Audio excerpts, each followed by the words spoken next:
Biraj tertarik untuk mengangkat kisah Vina ini ke dalam sebuah film? Ya, seperti tadi saya bilang bahwa keluarga setuju bahwa tiga topik tadi yang kita mau angkat di dalam film ini. Yang satu mengenai bully, yang kedua mengenai geng motor liar, ketiga mengenai pergaulan dan keadilan. Masih ada tersangka yang belum juga sampai sekarang tertangkap ya Ibu. Ya, jadi semoga dari film ini kita bisa mendapatkan banyak pelajaran untuk penonton. Baik, kalau gitu selanjutnya apa sih Pak yang diharapkan sebenarnya dari film ini? Ada lagi mungkin Pak selain 3 hal tadi Pak? 3 hal itu mungkin yang menurut saya paling penting, paling utama ya Pak ya. Keluarga juga setuju. Ketika saya bicara sama Ibu Mariana sebagai kakak almarhumah, beliau juga bilang bahwa dia nggak mau ada Vina lagi ke depannya. Vina lagi ke depannya. So, itu yang membuat saya oke, ayo kita garap film ini. Ikut merinding saya Pak.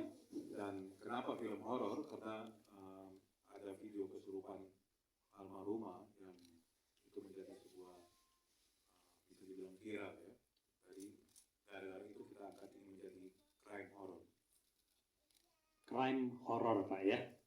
Baik, kalau begitu selanjutnya kita akan beralih ya, kita akan berbincang-bincang dengan keluarga almarhumah Vina ya, yang akan diwakili ini juru bicaranya akan langsung dari kakaknya almarhumah Vina ya, Kak Marliana.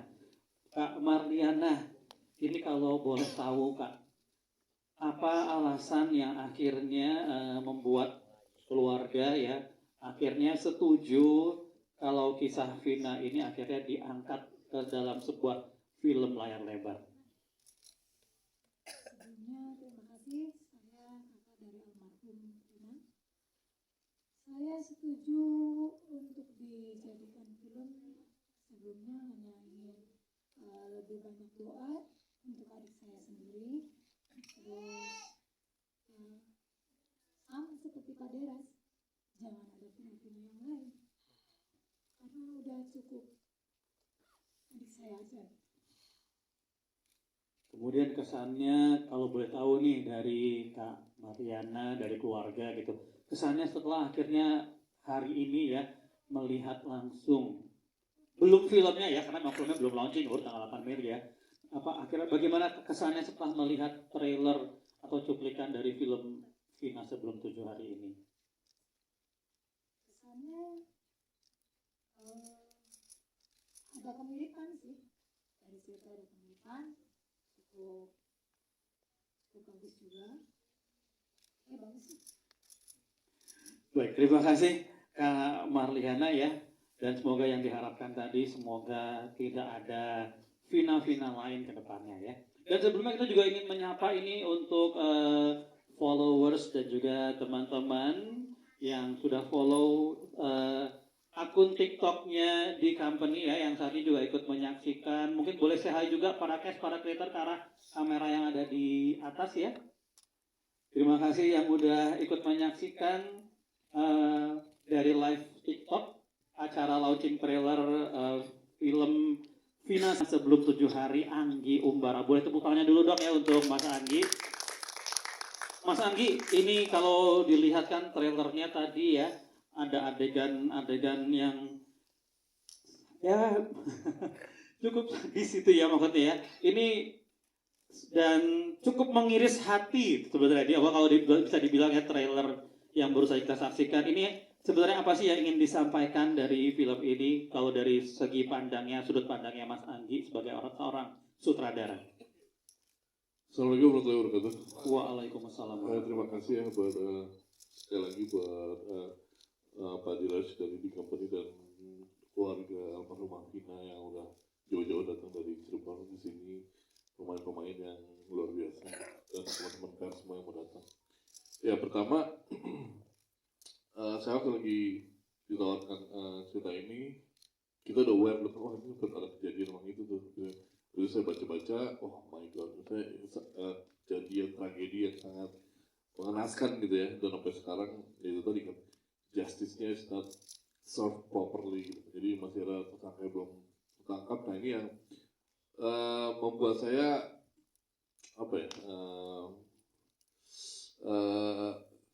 ya bisa dibilang kecewa ya kecewa sih sama hukum di negara ini yang tumpul ke atas dengan terus tajamnya ke bawah gitu. Jadi yang saya merasa harusnya sih bisa tangkap gitu, harusnya harusnya nggak seperti ini lah, harusnya keadilan dan hukum negara ini bisa diterapkan lebih baik.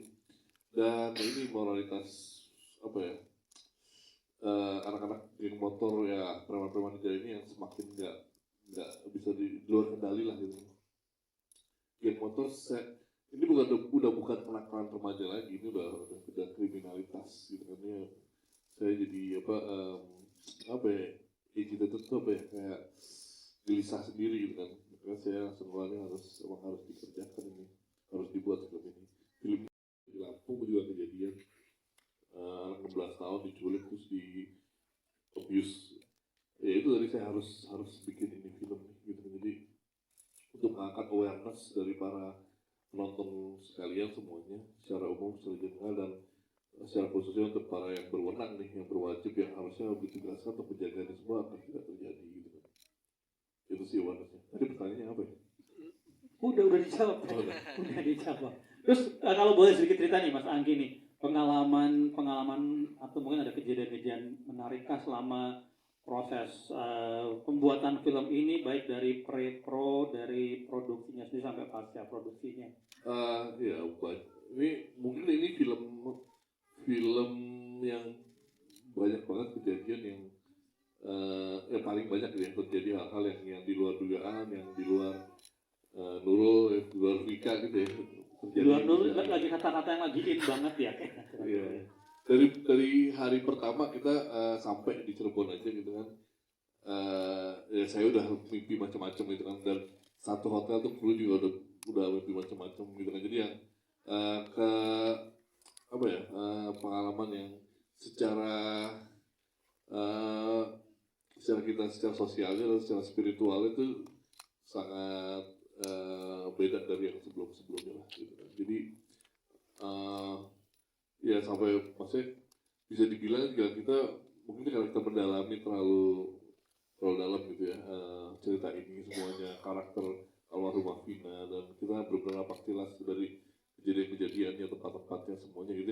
Kita kayak benar-benar kenal dengan almarhumah, dan benar-benar tingkat kepedulian itu udah meresap banget gitu. Jadi yang kita merasakan, bahkan dari pemain sendiri gitu kan, kadang merasakan kok kayak ada hadirannya almarhumah pada saat di lokasi syuting gitu kan. Sampai ada yang viral itu pas lagi kita di lokasi syuting, yang jalanan macet banget itu, terus ada yang bilang bahwa oh dia ada di situ tuh gitu kan. Kayak gitu aja gitu kan. Dan itu bukan 1-2 orang yang ngalamin gitu. Jadi hampir banyak lah di jajaran kru dan pemain yang merasakan pengalaman spiritual yang berbeda di film ini gitu. Boleh diceritakan ke semuanya di sini berperan sebagai apa ya? Silahkan, mungkin dari Naila dulu, silahkan. Assalamualaikum warahmatullahi wabarakatuh. Waalaikumsalam. Semuanya, aku Naila Purnama dan aku berperan sebagai Vina di film Vina Sebelum 7 Hari. Kesan dan pesan selama syuting, menurut aku ini salah satu project yang spesial banget buat aku.